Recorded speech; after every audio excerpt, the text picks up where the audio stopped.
Do you know the story of the most lethal American sniper in America's history? Hello everyone and welcome to Quick Recaps. We'll show you a 2014 American biographical war drama film called American Sniper, directed by Clint Eastwood and written by Jason Hall. Be warned, spoilers ahead. The film begins with a U.S. military convoy slowly approaching an abandoned and ruined city somewhere in Iraq. Our protagonist, Chris Kyle, played by Bradley Cooper, is perched on a rooftop scoping out for any attacks. He is with his friend, and as they banter around, he notices a man step onto a roof of an opposite building. The man makes a call, then heads back into the building. A couple of minutes later, a woman and her son exit the building. From the angle that he is in, Kyle is the only one able to see what is happening clearly as the soldiers on the ground lack visuals. Kyle notices that the woman is carrying something in her clothes. She reveals it to be a Russian-made RKG-3 anti-tank grenade and holds it to her son, directing him to attack the mercenaries. Before he can take the shot, his friend warns that he should be sure that it's a grenade, so he doesn't kill an innocent person and end up in prison. While contemplating, the film takes us back several years ago to Chris's childhood. His father was a skilled hunter who knew how to use a rifle. One day he takes Kyle hunting and Kyle shoots a deer. His father congratulates him, saying he has a gift and will make a good hunter someday. In excitement, he rushes towards it and throws his rifle down, upon which his father reprimands him, saying he should never put his weapon down. Sometime later, Kyle is in a church with his parents and younger brother Jeff when he notices a small pocket Bible on the pews. He picks it up and hides it in his clothes. Another day, Jeff is bullied by some kids in class. Kyle rushes in and beats the bully up. That day at dinner, Kyle's father tells him that there are three kinds of people in the world: sheep, wolves, and sheepdogs. Sheep do not believe that evil is in the world. Wolves are predators who commit evil, while sheepdogs are blessed with aggression and bravery to protect the world from evil. Such people are gifted and have an overbearing need to protect their own. These words stick with Kyle. Fast forward to years later, Kyle and his brother are now ranch hands and living as cowboys. One time, Kyle is competing at a rodeo with his brother, cheering him on the sidelines. He falls off a horse and loses.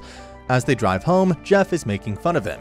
When they reach home, Kyle finds his girlfriend in bed with another man. He aggressively kicks the man out after punching him in the face.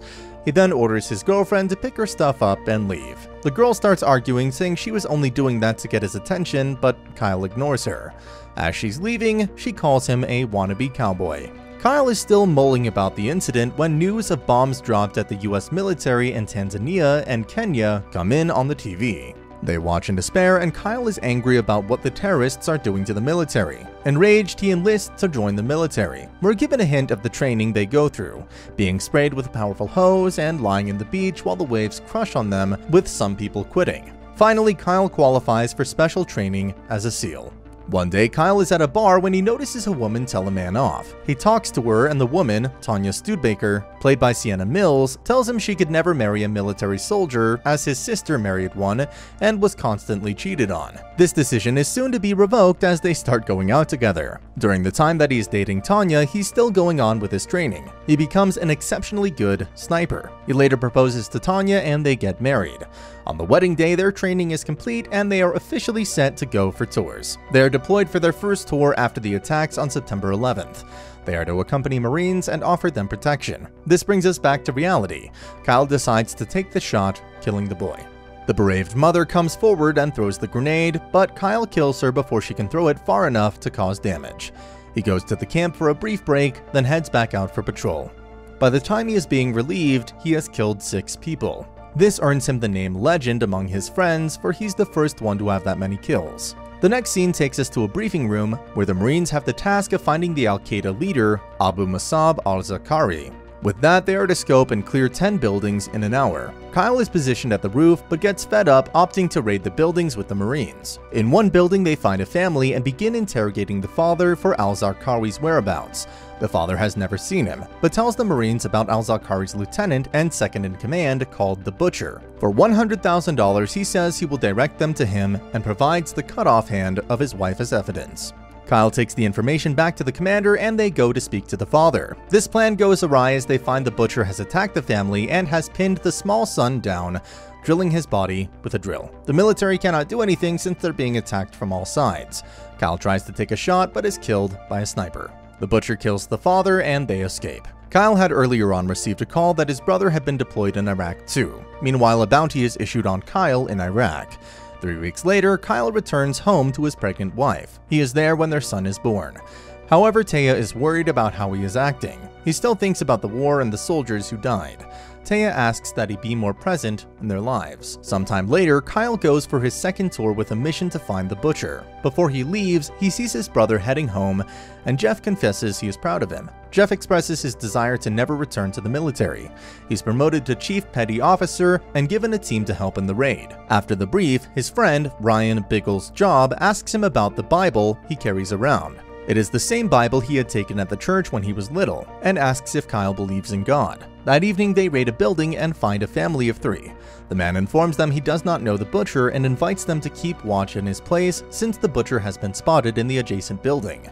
The SEALs settle down and keep watch while Kyle falls asleep. When he wakes up, it is confirmed that the building the butcher is in only has one exit, making it impossible to breach. The man invites them for a meal. As they're eating, Kyle notices that the man has a wound on his arm, a characteristic of all associated with the butcher. He excuses himself and goes to the bedroom where he finds a hole under the bed with heavy gunfire. He orders the man to lure the terrorists out so they can attack them. In the process, the man is killed, but the SEALs manage to kill the butcher by shooting at his getaway car, killing him. The villagers come enraged, and the wife of the man calls the sniper who has no clear shot. Mission accomplished, the SEALs head back home. Kyle finds his wife with a newborn daughter. However, Kyle becomes increasingly distant from his family. The next scene takes us to Kyle's third tour. They're chasing an enemy vehicle when Biggles tells Kyle that he had purchased a ring to propose to his girlfriend. 2 men see them approaching and call the sniper. He is revealed to be Mustafa, the Olympic Games medalist from Syria. He gets into position and waits for the SEALs. The convoy is attacked by the men in the car, and one of them escapes. Kyle and Biggles are at the rooftop when they are informed that the terrorist has been shot. They start walking back, with Kyle laughing at Biggles for purchasing the ring locally, when Mustafa shoots at Biggles, seriously injuring his face. They head back to the base and are informed that Biggles will be okay, and they can rest if they want to. The troop decides to go back to the field. Angry and aggressive, the team kills any insurgents on sight, but a SEAL, Mark Lee, is killed. At the funeral, Kyle is feeling guilty about Mark's death. He goes to see Biggles, who had proposed to his girlfriend, but was still mangled up, waiting for surgery. He promises to find Mustafa and kill him. He decides to go on his 4th tour, even after Taya threatens to leave him. Back in Iraq, Kyle learns that Biggles died on the operation table. He leaves a voicemail to Taya. The next scene shows us Kyle watching a man with an RPG and shooting him. A young boy runs and picks it up, but drops it before he can shoot, making Kyle relieved. They are then tasked with taking Mustafa down since he had been attacking U.S. Army combat engineers building a barricade. They are placed on a rooftop inside the enemy territory with a sandstorm approaching. Kyle spots Mustafa, and though he is far beyond target range, he shoots at him, killing him, exposing their position. The troop is being attacked from all sides, with enemies approaching per minute, leaving them trapped.